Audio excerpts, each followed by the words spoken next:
Hello and welcome to Teleislas News in English, the most important news of the day.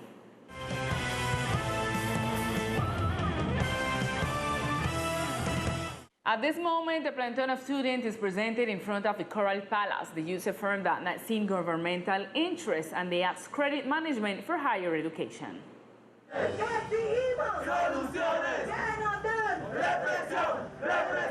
With posters and demanding attention from the departmental administration, students who depend on the services offered by the departmental government and scholarship offered by ISETEX held a demonstration at the Coral Palace.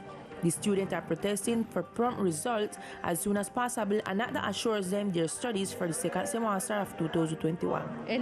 Until now, we are still waiting for the document, after a month, if not more, since they told us they were going to give it to us. The first time we went and asked for it, then we asked for it a second time about 3 weeks ago, and it has not been delivered to us either. So we're not going to wait to see if they want to do us a favor. It is our right, and we are going to stay until it is necessary to guarantee our access to education. Garantice el acceso a la educación. According to Ashley Fontalvo, there are more than 700 young people who are in a critical situation financially and waiting for the resources to be approved to continue their studies.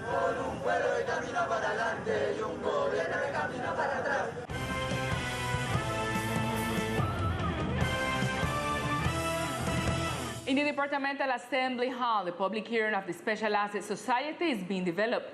This hearing was requested by Congresswoman Elizabeth J. Pan. The objective of this public hearing is that the community know the goods and property seized from drug trafficking on the island and which have been returned by the site to the department, so that the departmental administration can make them available to the public. We managed two large types of assets, real estate and society. Regarding what has to do with real estate, we have 105 properties of more than 2,784 million pesos. To clarify, only 12 are extinct and 39 in process. We have 104 urban furniture valued at 13,200 million pesos. Only 16 are extinct. This indicates that currently on the island there are 55 companies in the process of liquidation that have a value of 24,000 million pesos. On the other hand, the public hearing has not yet concluded. We will expand this news in our central broadcast at 8 p.m.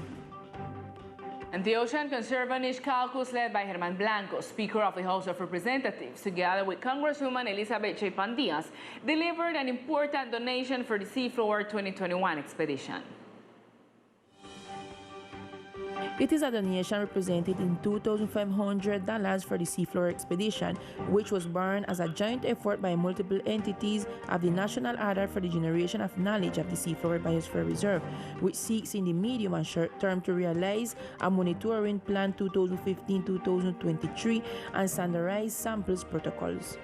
We made a visit a few months ago after the hurricane, and based on this, we have come to bring a donation of some kits that will serve as an endowment for the scientific expedition Seaflower that is held here every year. It is a significant contribution from an ICCF, which is an international organization. Our idea is to maintain the disposition from the Congress with the department, the authorities, and the National Navy for the processing of the bills that benefit this sector of the country.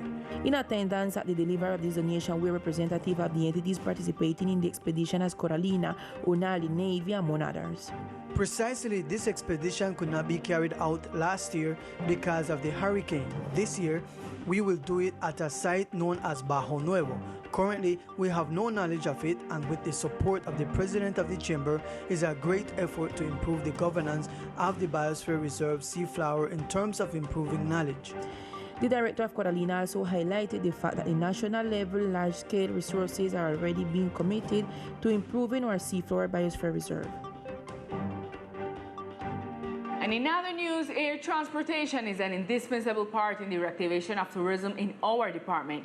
Viva Air announced that there will be direct flights to 4 major cities in the country from the island. The reactivation of tourism is what San Andres is aiming at after the recess it has due to the pandemic and the blow of the natural disasters. In this regard, the commercial director of Viva Air made an announcement that will support precisely this reactivation through direct flights to the most important cities in the country. a la isla puntualmente el año pasado. To the island, punctually last year, we were able to transport 240,000 people, independently of the humanitarian flights carried out on the island, which was quite a few. So far this year, 2021, in January and February, we have already transported more than 100,000 passengers to the island, which is a record figure for the company, where we continue to grow for the service of the island. Today, we are flying to the 4 main cities in the country, flying directly from the island to Bogota, Medellin, Cali, and Cartagena, with which we have between 8 and 10 flights to the island. It is worth noting that the airline transported 76 tons of aid to the department between 2020 and so far in 2021. And in other news, in a meeting between the IDEAM, the Ministry of Environment and Sustainable Development, and local institutions, agroclimatic issues were discussed and how state of the climate during these months or may not affect agricultural and fishing in our island. Hello, Lisa. Good afternoon. Well, the facilities of the Chamber of Commerce were the place where the first regional agroclimatic table was carried out in the department. This seeks to establish a balance between the climate and agriculture and fishery in the department.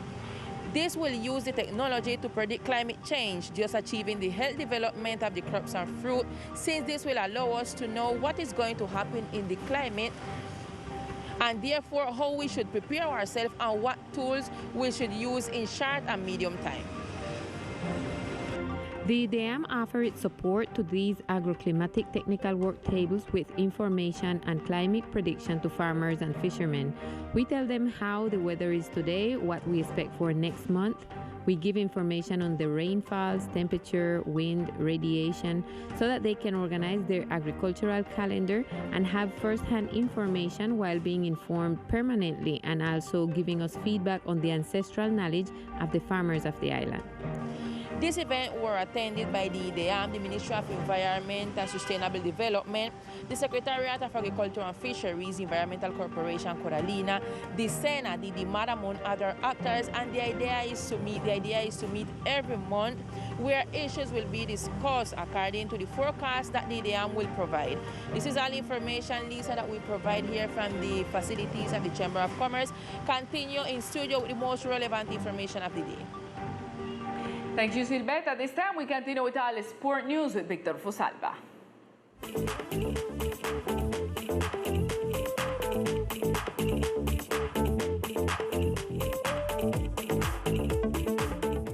Hello, here are the best sports of the islands. A teacher that wants to help kids with values and education.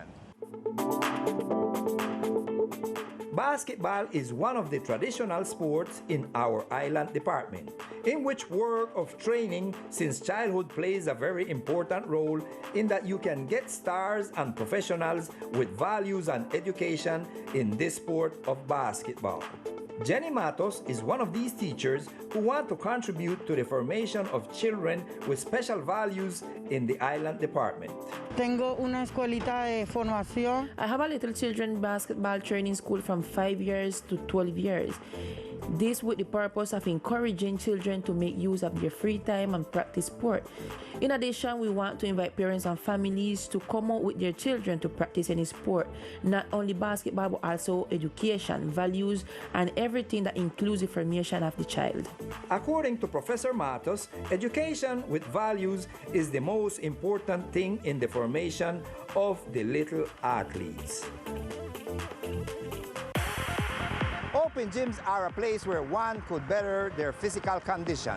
Some athletes prefer them because they are of no cost, the air is pure, and they offer a great atmosphere. Due to the pandemic of the COVID-19, the economy deteriorated and many gyms had to close. Many of its users were also affected by the situation. Today, with the reopening of the area of sports, many athletes prefer them for the variety of implements, its location, and because it is free of charge. Byron J. is one of these athletes who tell us why he attends outdoor gyms. Pues a la audiencia les digo que vengo al gimnasio en aire libre porque Well, I would like to share with the audience that I come to the outdoor gym because, first of all, it's free. We don't pay anything, and the best thing is that the training outdoors is very cool. I also come accompanied by friends, and we all recreate ourselves. We have fun, but besides that, we exercise our body, which is something very fundamental and very important. In addition, we apply our biosafety protocol. We take care of ourselves. Everyone brings a mask and antibacterial gel, and everyone keeps their distance in this place. Most of us, including myself, do not have money to pay for gym fees. Byron takes advantage of this space to send his message. Pues el mensaje que yo les puedo decir que The recommendations I can offer you is that in this time of pandemic where your health is at risk, exercise is the way to take care of many health-related issues. Wilmar is another athlete that shares his view about these gyms. Definitely, the outdoor gyms are the best. I invite all young people and all citizens to get more involved in this sport, which is the best, and it is in an open field, appropriate for us people who are going through this uncomfortable COVID situation. According to these athletes, outdoor gyms are the ideal places to work out in this pandemic season.